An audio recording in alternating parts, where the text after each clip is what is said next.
There's just like this whole tech stack that was unavailable to Quora or Reddit. People who are on decentralized social right now, they just want to try things. They want to do things. They're willing to take these little risks. And we can just build from the ground up utilizing all those things so that the experiences feel so much more native.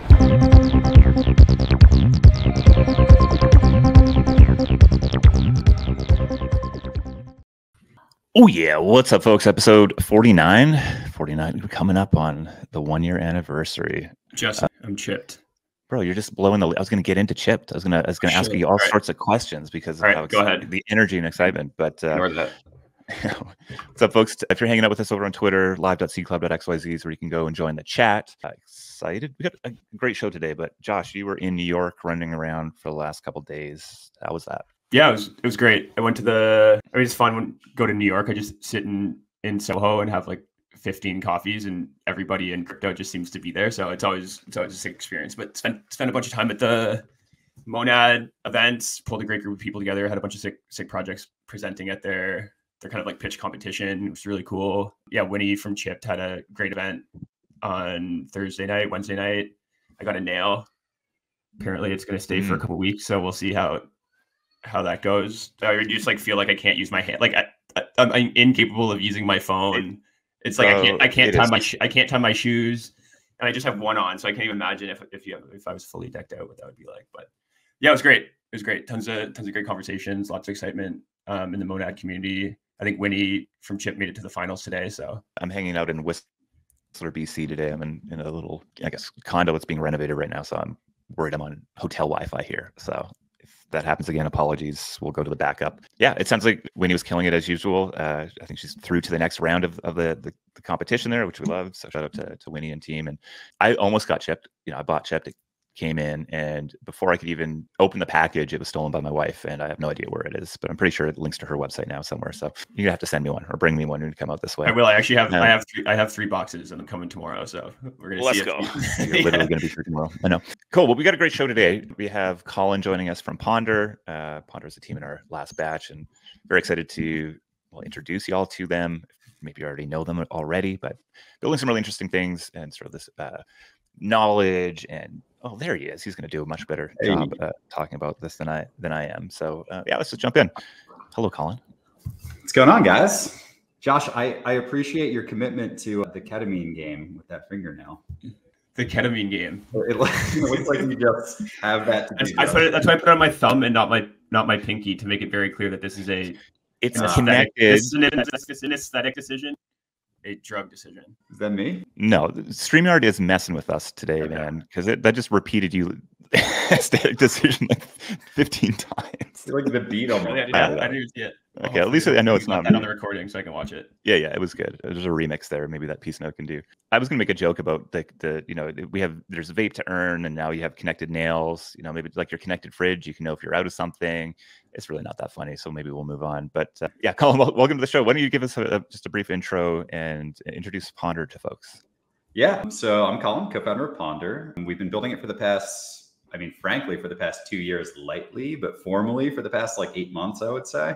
And effectively what it is it's a platform that lets curious people get answers to their questions. So if you think about some legacy platforms that might be relevant for folks like Quora or Ask Reddit or SurveyMonkey, there are all these platforms that are basically looking to curate human insight in some way or another. And there's different ways that you can go about doing that on a professional level, on a corporate level, or on an individual social influencer level.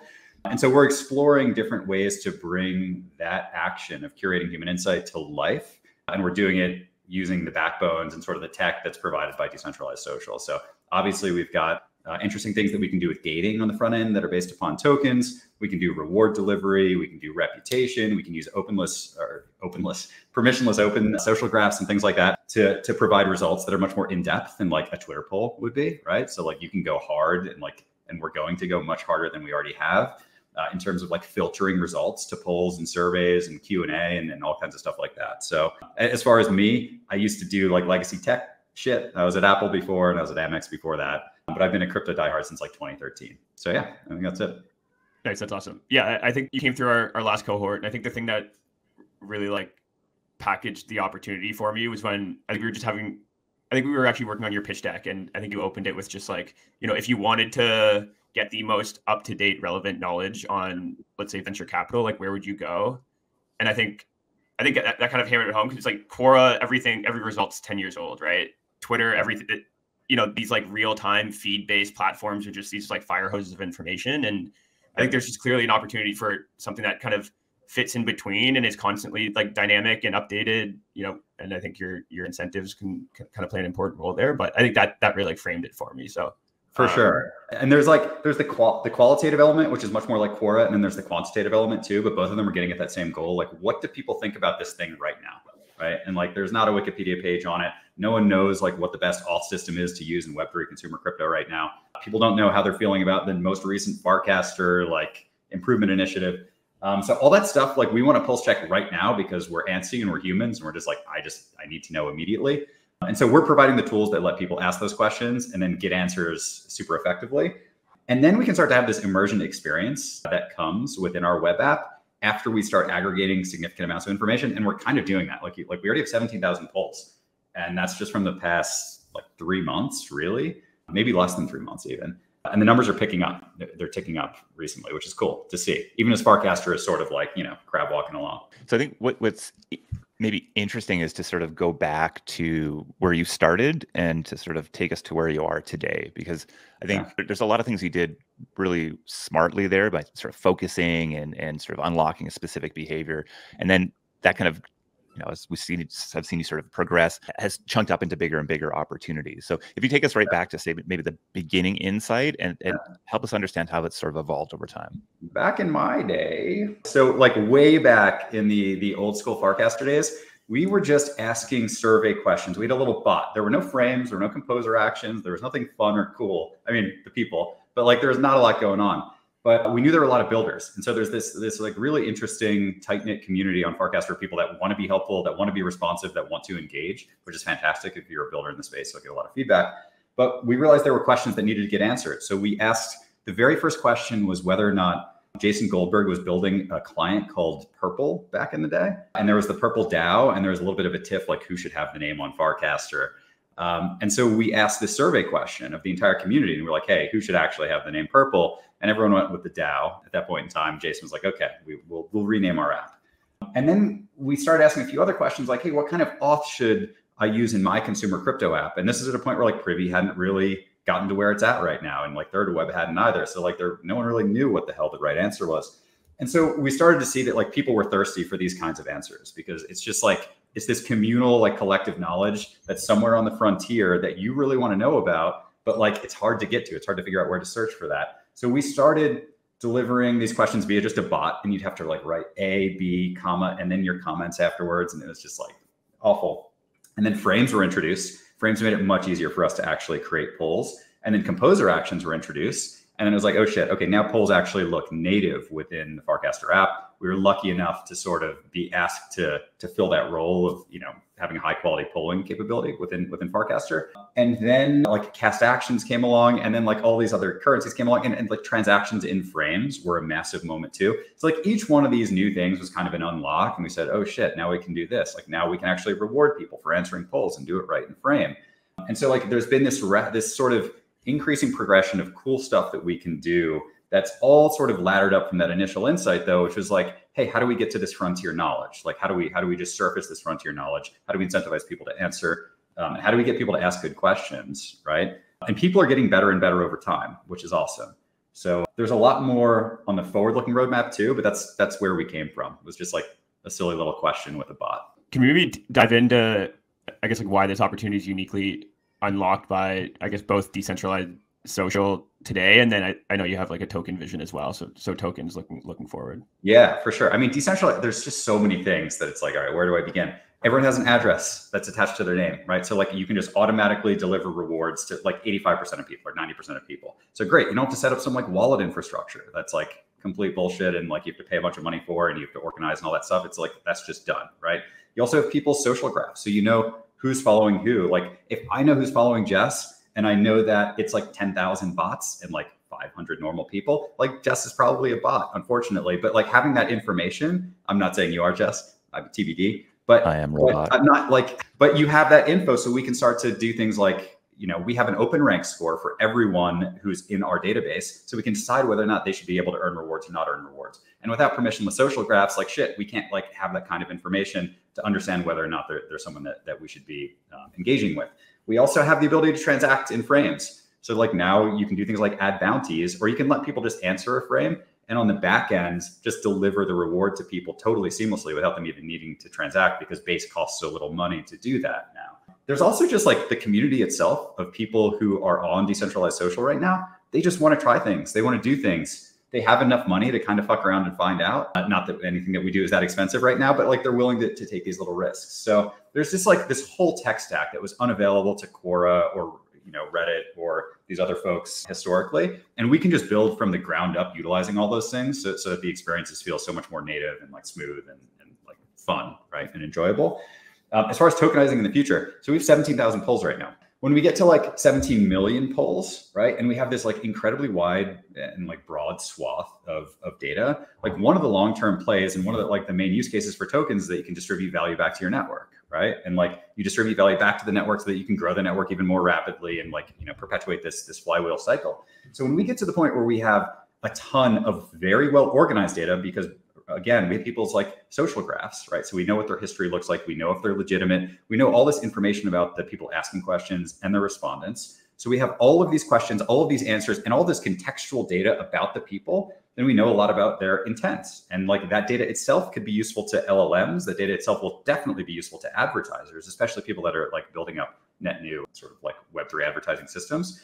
And so we can start to we could take our data, put it on IPFS or Arweave, charge to sort of get access to that data, and then redistribute that value back to token holders, right? So that's something that we think is going to be like a huge unlock down the line. There's also just like the simpler fashion of using tokens, and this is something we kind of dabbled in before, but you can just like pay people tokens as they start providing content for the network, and people like to just like have sort of like a symbol of, okay, cool, I'm part of this. It's almost like more like a scene token reward versus like the actual value distribution that can come later down the line when we're at this much more massive scale. So yeah, I think there's like different stops in the road when it comes to tokenizing here, both from like hey, I'm just having fun and being part of this perspective, but then also like oh shit, there's real value that's being generated because every poll on Twitter is now like a highly enriched source of data that other people are going to want access to. So that's something that we think, like, we're also privacy conscious right now, so we're not going heavy down that road, but we can see that future. I mean, what I liked about our early conversations was just how similar you were thinking about an opportunity that I think exists for Seed Club generally, which is, there's so much, I mean, there's just shitty information out there or incomplete information, or, like the amount of things we could do as a community to sort of crowdsource and build a knowledge base that would be incredibly valuable to whoever came after it is pretty much unending. And the ability to sort of distribute value to the people who are contributing that, whether it's through a token that's more like a meme coin, or maybe eventually something that returns revenue if things go well in the regulatory side of things, is so clear to me, right? And I was like, oh, cool, Ponder's building it. They're gonna go figure out all the hard stuff, and then we can integrate Ponder into whatever we do in the future. And so I think and it's very, I don't know what the outcome looks like or the how specifically, but it just is so obvious to me that where you have these dynamics where people are contributing knowledge for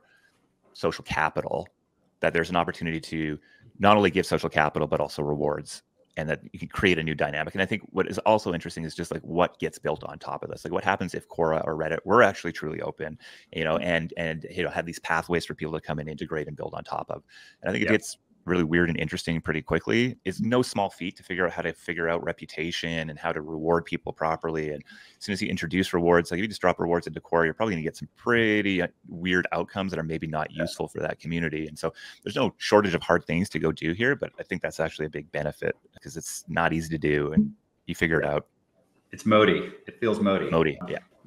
Not the Indian PM Modi, but Modi. Yeah. So, but to foil that, also like there's also this background noise, this like incredibly heavy background noise of like AI generated content that's coming in hot and heavy, right? And it's starting to get really fucking good, and people are going to get really confused about like, what the hell should I be reading? What should I believe? And I think there's going to be this like severe pushback.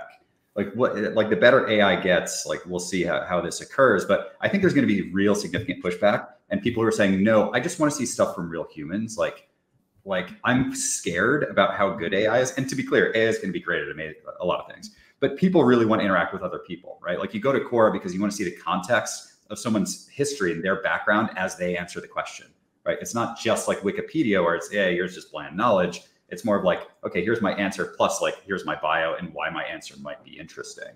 So I think the pushback to like all this AI generated content is going to be something that looks like, well, okay, like let's focus on community and consensus and people that we know are human and that have interesting backgrounds. And we have all this like on-chain data to start identifying people's backgrounds and to rank them as such and to like make the data look interesting and unique in ways that I think are going to be really hard to match for folks who are off-chain effectively. So that's coming too. Yeah, that's cool. Could you maybe catch us up on, I think a lot of us spent a bunch of time on Farcaster, maybe 6 months ago, cooled off a bit, getting kind of pulled into all the other shiny objects. And I know you've, just been entirely committed to it and continue to be committed to it. So I guess what's the state of Farcaster look like these days from someone that's like deeply embedded in the community? Yeah, so I went to Dev Day last week, 2 weeks ago, I don't know, out in LA. And there were like 50 or 60 developers who went out there. We got a little bit of insight into kind of what the growth plans look like and how channels are going to be expanding. I am like, you guys probably know this already, I'm a diehard believer that Farcaster's team, like their orientation, their approach to getting things done, they're no frills, like, hey, we're not going to spend money. We're only going to focus on the stuff that matters. Plus the $150 million I have in the bank is probably a combination that's going to get somewhere like incredible. And I think there are a lot of us who are builders right now who've been through like much worse times than the time that we're in. Like, yeah, it's kind of like crab walking, but there's still a lot of people and there's still a lot of activity. It's not the height of like degen when degen was launched and people are just going absolutely insane.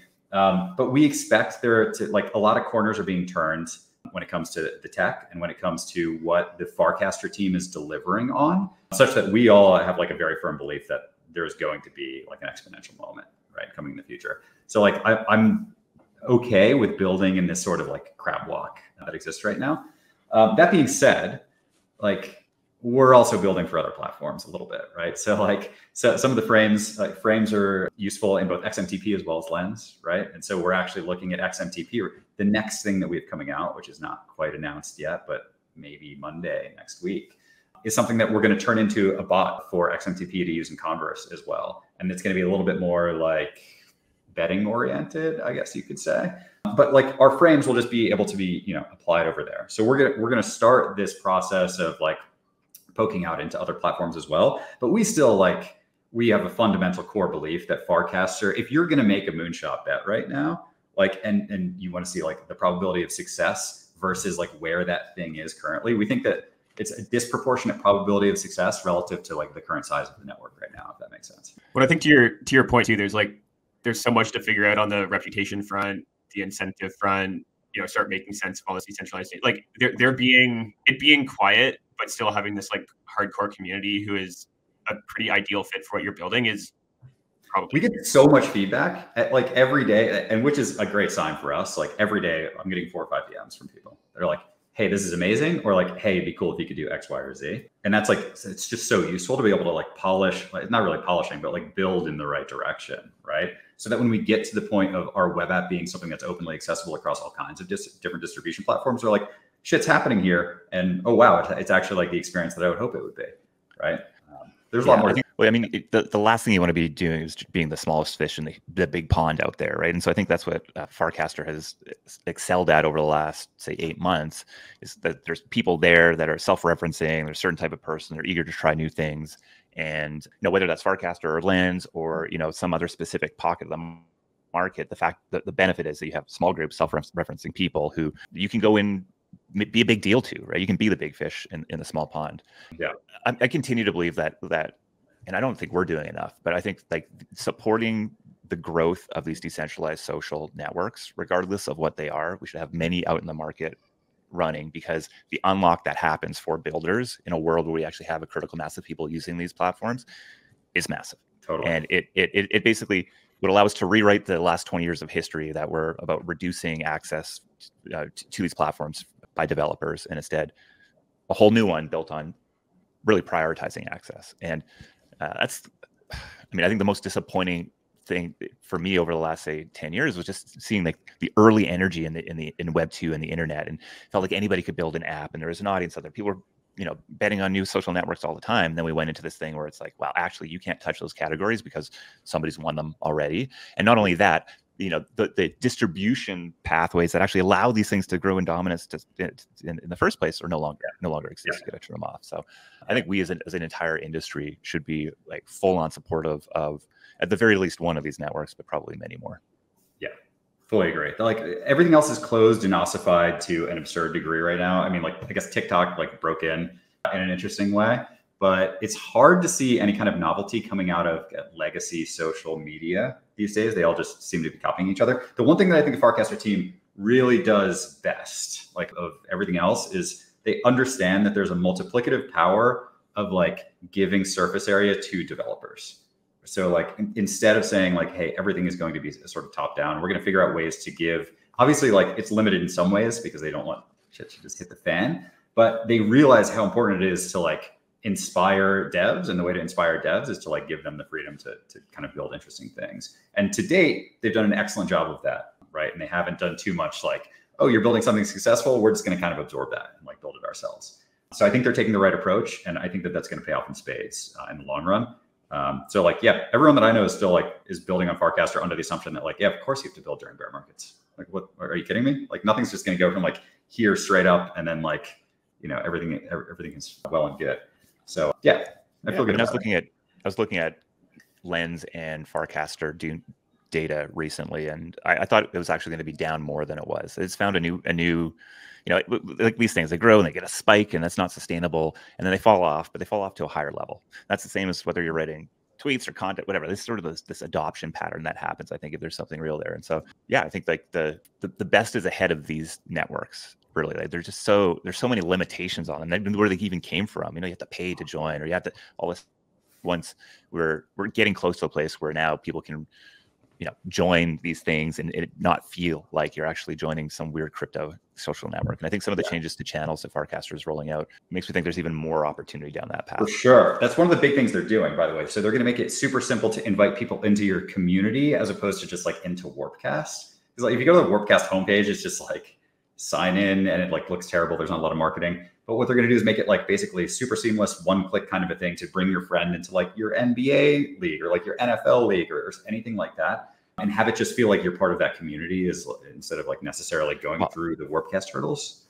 And in that world, because we're talking to another team the other day, was at Dev Day, said the same thing. To me, it just becomes a way better than Discord option for communities, right? Like it's actually less barrier to joining a community than joining something on Telegram or TikTok, because they're gonna it's gonna feel very branded and like a link, and you're signing up to a thing that you already have context for, and I don't think it's interesting.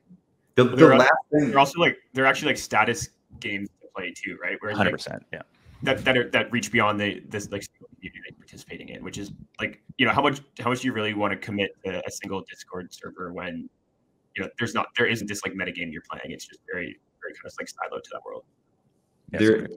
Yeah, on this point, so the last thing I'll say, otherwise I'll talk about Farcaster forever, but like I think they're acutely aware, Dan and team, of the fact that like there's all this momentum. Like Telegram and WhatsApp have like hundreds of millions or billions of users, right, at this point in time. So there's this like private messaging dynamic that everyone kind of knows, like, hey, this is where the cool stuff happens. Like this is the room where it happens, so to speak, as opposed to like what's going on in like public channels, which is like a little bit more like brand building or like kind of fluff stuff. So I think they're kind of directing themselves in a line that gives like the new channel format. You're going to have to be invited to be a member to speak in those channels.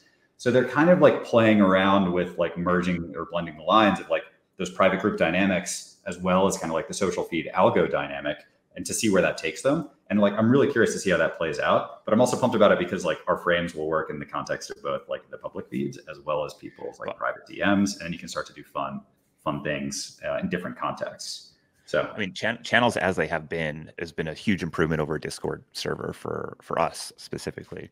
And I think the changes will make it even more useful. Yeah, for new people. Okay, so what's next? What should people? I mean, actually, hold on. It is so easy and fun just to come in and play around with these polls, answer some polls, earn rep, etc. So, if somebody has not played with Ponder yet, what's the link we should give them, or where should we direct them? So if you want to see like what's hot and what's happening right now, so this polls list, if you go to weponder.io, you can just see like a bunch of what's happened. This is literally just over the past 24 hours, the feed that you see there. There are live polls. The alternative is if you're already on Farcaster, like go back and you won't, without your being signed in, you can't see your dashboard, but go to, in Farcaster, go to the composer actions, which is like this little button on the bottom left. The number one composer action is the Ponder poll. So if you go in there, you can start playing around, like making your own poll. You can add different gating elements to it. Coming up soon, the thing that we haven't publicly announced yet, but we'll have these predictive polls where they actually feel much more like a Keynesian beauty contest. I'm sure you guys are aware of all the talk that's going on around like prediction market type things. And this is not a prediction market, just to be clear. You're familiar. But we'll have these like little Keynesian beauty contests where the goal is to choose what you think most other people will choose, not necessarily what you think the option to the poll should be, but what you think most other people will choose. And you can put a little bit of a wager on it and then win rewards if you select it. That's accurate. So that's a fun thing that's coming out soon. And then we'll have multiple different iterations of that as well. And we think we'll be able to get to some really interesting kind of poll results that way.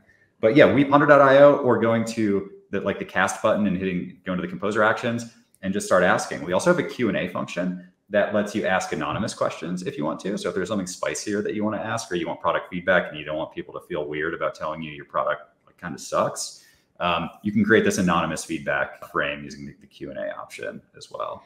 So those are kind of the things right now that are going on. So if you're excited about this sort of direction in any way, you should go sign up for Ponder. Make sure you're clicking around. You see numbers start to go up, and I like to see numbers start to go up. Give me some rep, give me some points, give me some pre-tokens. I don't know what you're doing, but I want them. So, and I think you're in such a great stage. You got an exciting roadmap ahead. So join the adventure. Love it. Thank you guys for having me. Thanks, Colin. Good luck. We'll talk to you soon. Peace, dude. Yep. I just want somebody to love as much as Colin loves Farcaster. Is that too much to ask? I'm kidding. My wife loves me that much. I think you have it. I think you. I do. I got it. I got it. I thought it would be a funny joke maybe to make here. So I mean, it was fun to. I feel like we haven't talked about Farcaster in a long time, or had someone on that is like deeply embedded in that world. Yeah, last week or this week actually, I've got a ton of intel on it. I think we had a bunch of teams at Dev Day. We have 3 or 4 teams I think I would call like very Farcaster native, and everybody had very similar things to say. So what Colin shared here, which I think is exciting. And I think actually seeing some of the other teams that we backed, and I think we'll maybe wait to do the grand unveil as soon as they have something ready to come out, but really pushing Farcaster in new and interesting directions. So yeah, there's a lot happening there. And again, I just think this decentralized social thing is, a lot of people out on crypto Twitter are like, why should I care about this? Like, well, do you care about cool things being built? Do you care about new business models? Do you care about, owning your social graph? Like all these things. Yeah, you should. Yeah. Well, I mean, for a lot of people, it's just going to take, weird net new experience. But it's different. It's a different thing for like the general retail user or somebody. But if you're a builder, if you are, a developer, if you're an investor, which I mean, who isn't in crypto, you fit that sort of dynamic, right? Then you should care about this stuff. Totally.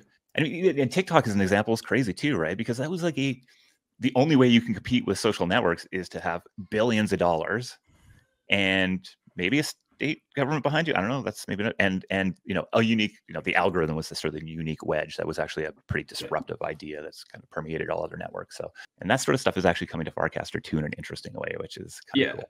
Big time. Well, it's also just cool to see how I think this like value system that they're like setting into motion. It's just like infectious among the people that are then building on top of it. So then you have Ponder, who's not only extending like the functionality, but they're extending like the reputation and identity system and kind of like constraining it in different ways that provide new useful information. But like Ponder's not going to go build some closed platform on top of Farcaster because they deeply believe in that, right? So that Ponder is now going to also just be this new open social kind of knowledge graph that someone else can then go build on. So you just have this like compounding effect of experiences. I'm not sure what this topic of future of chains is on. It might be relevant to this comment, but do you sort of, we have these sort of tribal dynamics in infra, L1s, et cetera, sort of, community vibe specifically. Okay, Mert's perfect lead in here. And there's clearly that dynamic on sort of Farcaster lens whatever. I think one of the counters to, the world continuing to exist in this highly tribal way is this sort of the ability to build things that are abstracted from the chain, and you're actually owning the user experience and you're building something specific.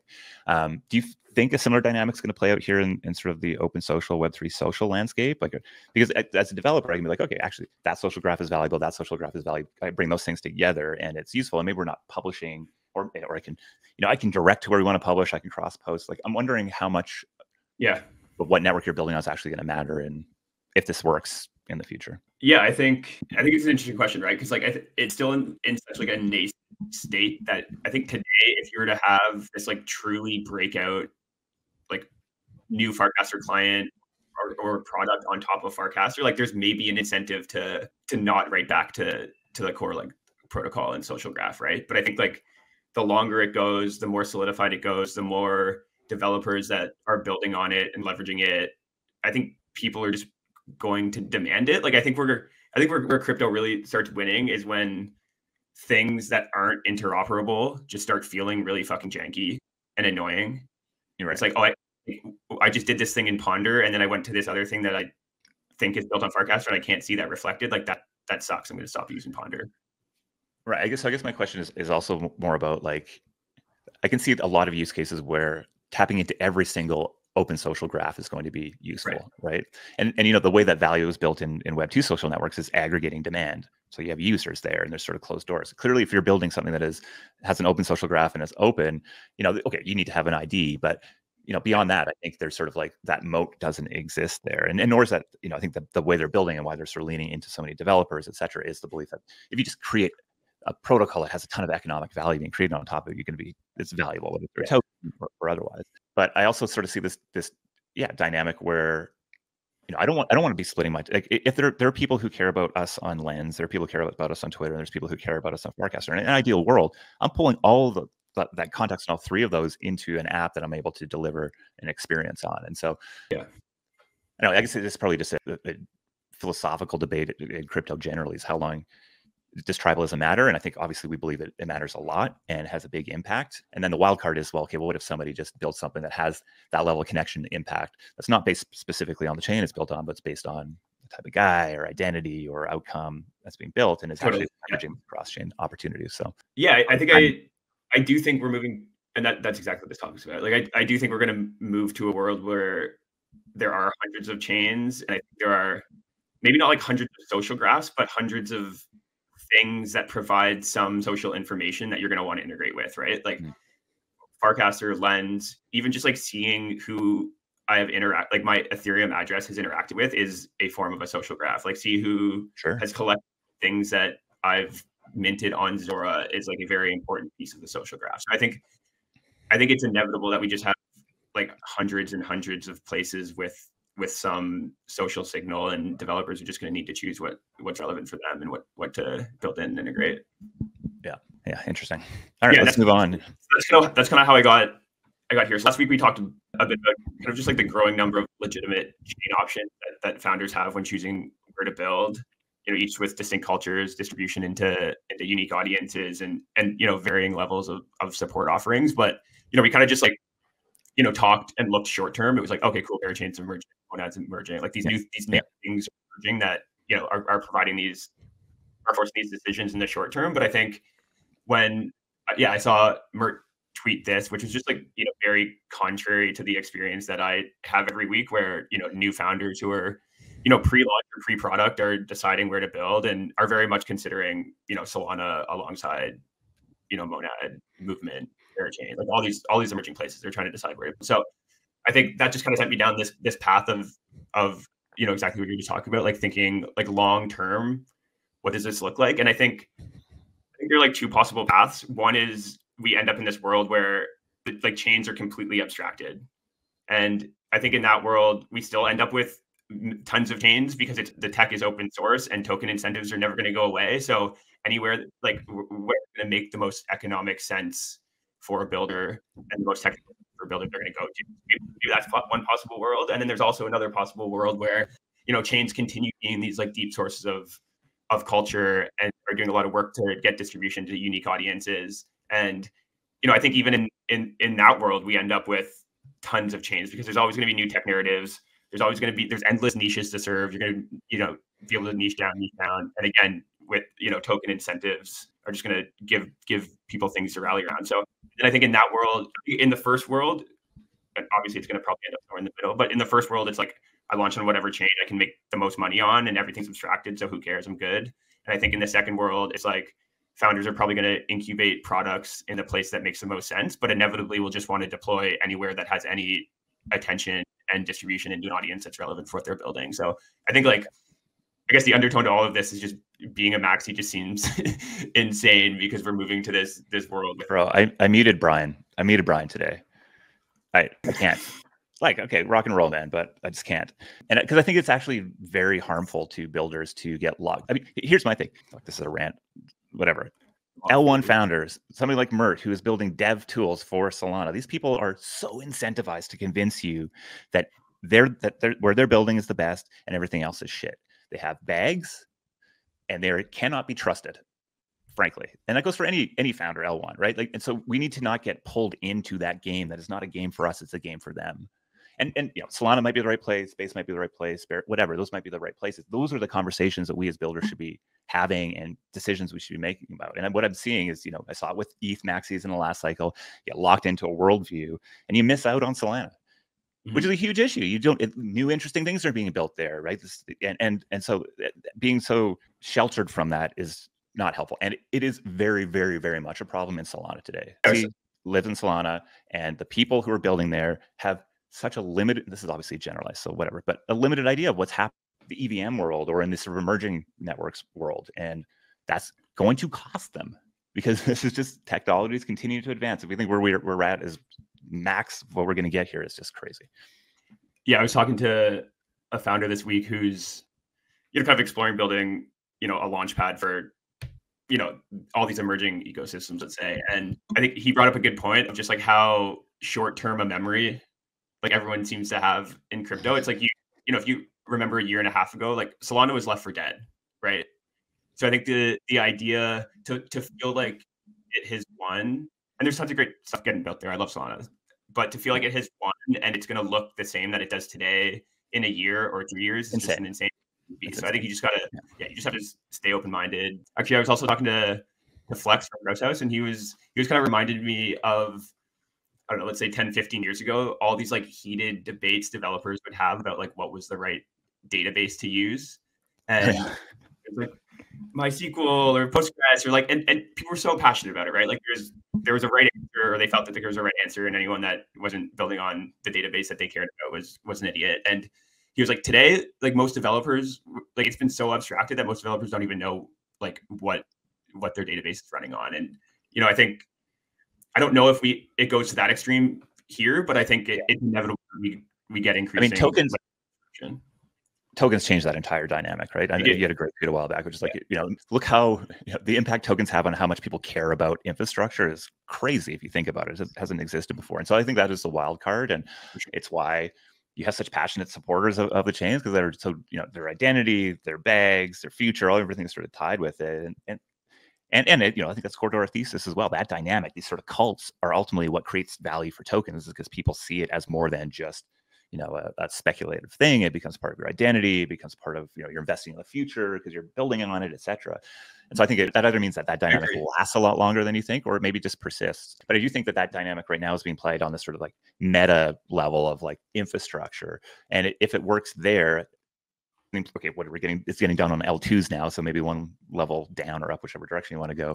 And now we're seeing it at the app layer or in the community layer. So there's been some, traction there in different ways. And so you probably just end up, and I think actually Aaron Wright from Tribute was talking sort of about how ignorant so many builders are of this idea of how categories work and how winning categories, whoever wins a category usually gets a lion's share of the value there, et cetera. And clearly in the L2 landscape, we're like, okay, well, a lot of people, or 500 of these things, there's probably 3 that are going to work. Seems like a kind of a weird to make. And I was like, yeah, it's crazy that people are unaware of that dynamic that exists in every other sort of segment of our economy, because it's human psychology based. The big question is how many subcategories can exist that are big enough to be dominated and create big business. And I think there are many. I think there are too. And also, I think open source tech plus tokens just like fucks that whole power law idea up, I still think I think liquidity obviously still matters, brand. integrations matter, Yeah. blah, blah, blah, blah, but I think it's less of I think the network effects are potentially weaker than they are in like closed systems with no strong incentive. I think liquidity is the one thing that is. I know people make some very good arguments about how mercenary liquidity is. So yeah, I don't know. True. I think Polymarket's actually an interesting example here, where like no one cares that it's on Polygon. It's not succeeding because it's like tapping into Polygon culture. I don't even know if that exists, but it's just they've just built something that a lot of purple. It exists. Okay. Yeah. They've built something that just works and people want to use. And I would rather it be on Base or Solana or someplace that I have a bunch of assets on, but when I want to use Polymarket, like I will bridge because I want to go use it. And it's not that hard. And for net new users, it's actually a pretty easy onboarding. But you can just go Apple Pay your way in. So yeah. I think this tweet actually down below here, it's by JB Projectless. Okay. LOL, people are still launching L2s, ? Let's be honest. It's a money grab though. And I think there's a lot of truth to that, right? And in fact, I started to look at a lot of these emerging, well, not emerging. I think there's the broad intention that kind of that would apply to people who are building new blockchains, new or L2s, et cetera, is that's actually more of a treasury building endeavor than it is actually a belief that you're going to be able to go build and compete with an L2s. And so, a lot of founders, and I'm talking to many folks, products that and love, are exploring this. I think the most interesting conversations I have are like, do I need to make this look like infrastructure for it to be valuable to retail? Is an L3 or an L2 actually the right structure for me to formalize this informal network or to sort of be the base layer for this thing that we build? And I think clearly the market right now says, yes, you should go do that. Like and that's why there are so many of these things out there. In fact, if you're just trying to be get the highest expected value, maybe you should just go run at that, even if you're trying to go build something else. Right. And there are a lot of teams who've done that, I think. But it's funny, we've been in these conversations recently where they're like these L2 teams that are entirely just operating as like asset management companies. It's like, sure, we have this chain, like we don't really care that much about it. We're actually just they definitely don't say that, right? Which is the interesting part about it, right? Yeah. But I think it's it's like a bit of a hedge to some degree. So yeah, we can. I think to me that it's almost like I like using Zora in this context.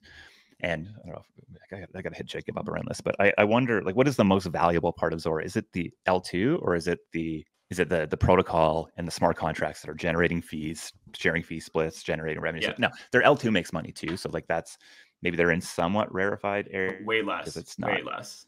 But way less, right? Exactly. Yeah. So how important is it? And I think I can make arguments from both because the infrastructure angle is going to appeal to, when we talk to institutional capital or large investors right now, they're like, they're like, wow, infrastructure. Yeah, we still do infrastructure. Give me the next L1. Yeah. It's even though in one outside the other mouth, they're talking about how the infrastructure cycle is dead and we need more consumer apps. So I think it unlocks a bunch there. But the value. I think the absolute reality is that the most valuable piece of Zora is the brand and protocol. The fucked up thing is that the most actual, like, the reason they were able to raise so much money is because of the network. So I would love to see what Jacob's deck was going into his last round. I don't know how to see how much of I'm making an assumption there, but just based on what we see across the space, I think it's a fair one. Hasib with a banger take. Turns out infrastructure was consumer all along, which I think this gets at a good discussion point that we always find ourselves in when we're talking about we're interested in consumer crypto, and almost inevitably people think that means mass adoption, building mass consumer apps, and well, that's interesting for sure. And I think a great, if you want to go build that, we're intrigued. We would love to be a part of that adventure, but I don't think that is the totality of the opportunity here. And in fact, I think I have long argued that Bitcoin was a consumer product for definitely the first 10 plus years of its life, maybe arguably up until the last couple years, if not last year, with the launch of the ETF. And I think a lot of teams that are this whole lens of like, how do we go make ourselves look more like infrastructure, is part to appeal to retail, and it's the ultimate retail buyer that is participating, or at least that's giving maybe larger capital providers more confidence, users, and all this sort of stuff. And so yeah, I think we have a much more expansive view of what consumer crypto is. But I think just the way he phrased that to me was like, yeah. And also he's the guy who's backed so many L1s and so many L2s and, all that sort of stuff. And so I think it maybe speaks a bit to the vision there, which is maybe, I don't know, I haven't talked to Steve about this, but thinking that dynamic where there's sort of cult-like belief in the blockchain and maybe a bet that blockchain is the substrate that actually provides the connective tissue to make that context work. Totally. Well, I think even just recognizing that every bull market has kind of been kicked off by a new token and mechanism and way to make money is just like the most obvious like pointer to the fact that this is just this is fundamentally consumer tech, right? It's like Bitcoin, and then all the Bitcoin forks, and then ICOs drove all this crazy activity, right? And then you had suddenly liquidity mining and yield farming of DeFi Summer drove all this activity, and then NFTs, and then last year largely like the excitement came back because of like points farming and meme coins now in 2024. So I think what's interesting is like these new ways to like fuck around with tokens and make money in weird ways on the internet is the thing that like drives a lot of this like chaos and excitement. But I think in every one of those layers, there's been things that emerge from it that have proven to have like sustainable value. Right. Yeah. And so my bet is like, it's not the next L2 that's going to drive, it's going to be a big part of it. Hey, scalable transactions, lovely, cheaper, bull market without mainnet fees. Like, let's go. But I keep coming back to, I think like this idea of like, where does the value get generated? You can create treasury value, you can create token value, you can unlock some of that token value. But truly, these smart contracts, the vending machines on the internet that just print money, there's just no way that that's not going to be an exceptionally valuable thing in the future. Yeah. And I'm not convinced that sequencer fees are that, I guess is what it comes down to. Anyways, let's move on. And if anybody I just want to say, if you haven't watched this Murad talk from Token, go do it. And also, I was just going to say, like this specific topic, trying to figure out this dynamic around, do I need to build infrastructure to be, investable in 2024, and is there value at the sequencer level, or should we be looking for more like, is revenue maybe the most important thing to generate? I'm fascinated by those conversations. So hit me up if you're also fascinated by those. And also just a shout out to the Metabase guys that are, I think, really when I talked to Ian about where's the value in L2s and L3s, he's like, my senses are some there, but we don't really know. So I like that they're taking an approach to really just bring a lot of smart people together to go figure that out. So I'm keeping an eye on that as well. Nice. Yeah, let's jump to, so I think this like markets versus values conversation is really interesting. So, I think just as crypto has continued evolving, there's just constant struggle between, the values that it was started on and where the market opportunities continue pulling it. So I think, we see that emerge in conversations about, how much crypto should be abstracted, or how decentralized chains are versus others, or, the pushback against meme coins and speculation. And just like, so much of the like dialogue and discourse in this space has like just this question like underlying it. And I think there are two good posts this week. One was from Vitalik, just kind of basically like responding to all these conversations about Ethereum alignment. And, he obviously thinks it's very important that it does show like a significant decrease in sort of follow-on funding coming out of the last two vintages, if you will, or the last couple of years. And yeah, it's interesting looking at how many people actually launch products. And I think I call it the gaming is like the highest volume of investment and the lowest ship rate that exists out there. It's maybe not the most surprising thing. Anything else? I think the follow-on funding was hilarious. I think it was like 13% for Ethereum, 5% for Avalanche, and 0% for Near or something. So I think the point they're making is it matters what chain you build on. You have to build on one that's relevant. And I think to your point earlier, we have very short memory around what was relevant previously. Though I'm not sure Avalanche was ever the most relevant, but yeah. I think it's cool. It was also, I think there's just some news kind of outside of crypto this week as well. So a big kind of late stage venture capital firm decided to return money. So I think there's just this like growing kind of existential crisis almost in like VC broadly, where it's like the like B2B factory farm unicorn pipeline that has just like worked so well for the last 10 years has fallen on its face. I think AI is coming in and people are just completely uncertain whether it's a disruptive technology or it's just going to kind of strengthen incumbents, but still trying to make bets because obviously like the upside is huge and you have to. I think people have these funds got way too big coming to the pandemic. There's no late stage deals. IPO market's dead. Acquisition market's dead. So they're going earlier stage, but they have massive funds that don't really support that. So there's just a bunch of, I think VC broadly is in kind of a weird state right now. Yeah, I think there's also an aging out, or at least a changing of the guard at a certain level as people sort of step away. Dynamic was one of chasing fees rather than returns in many ways. And that was a good game to play. I mean, geez, you can get 2% on a Billy, like rock and roll. Why would you not rinse and repeat that all the time? And I think the reason is because actually like your fund strategy size is your strategy, and it actually creates a lot of limitations in certain ways. So yeah, man, this was just so I don't know. About this. So it's just absolutely we'll consider this our lightning disgusting round. that this is Okay. Yeah. This is our lightning round here, because we got to cut it off here pretty quick. But so Polychain, and it turns out, based on GTX 360 Ti's reporting. So let's be aware. I've not verified this, though. There's been a ton of discussion around it. But the idea was basically that, I think it's for Celestia, right? That investor tokens and team tokens, while locked, were able to be staked and farmed, and then ultimately has resulted in this person's calculation, north of $100 million in sales from these accounts. And it's just garbage. I get you had $200 million incentive to go do this, but you completely blow your credibility. And I think anybody who's involved in this thing that's benefited from it should have a big asterisk next to their name, because they clearly do not care about the product, and they clearly do not care about the people building on that product or using that product.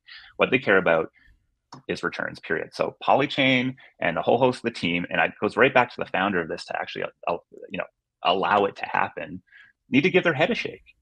And it is this $10 million in the short run worth completely destroying your brand in retail and from a builder perspective. Now, I don't know if that's the impact that it'll have here. I think maybe history shows us that maybe people don't care that much, quite frankly. We have DAG bias, etc. But the point of locking tokens is to keep that value, that sell pressure away, to get to building a product, to incentivize people to stick for a long time. If somebody, why would you as a founder even stick around to this product if you just printed $20 million from it, right? Well, and they're not. I think this guy had a follow up and showed that I think the team has sold like $100 million worth of tokens in like a similar fashion too. So it's the combined between these two is north of 100 million is what he, I think, put together. So yeah, I think we're just we're an industry plagued by short-term greed, like flat out. It is such a limiting factor. Yeah, we see that in investors. We see that in a lot of founders too, right? Who just want to build copycat stuff and deploy it on new chains. XYZ chain.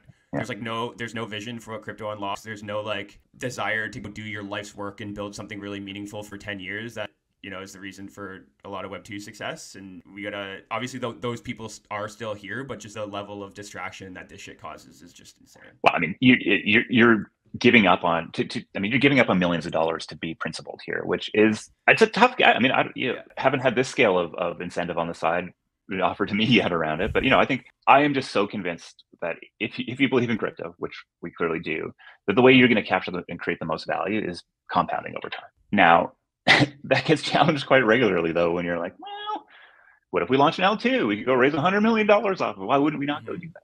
It just doesn't actually make sense for us right now, at least in the way that we're thinking about it. So I don't know, maybe if any investors are out there listening to this, they wish a bit of a different mentality. But again, I think compounding over many years, there's just no way that doesn't create more value in my mind, especially if what else will we go do, Josh? God. Well, that's the thing, right? That's the thing.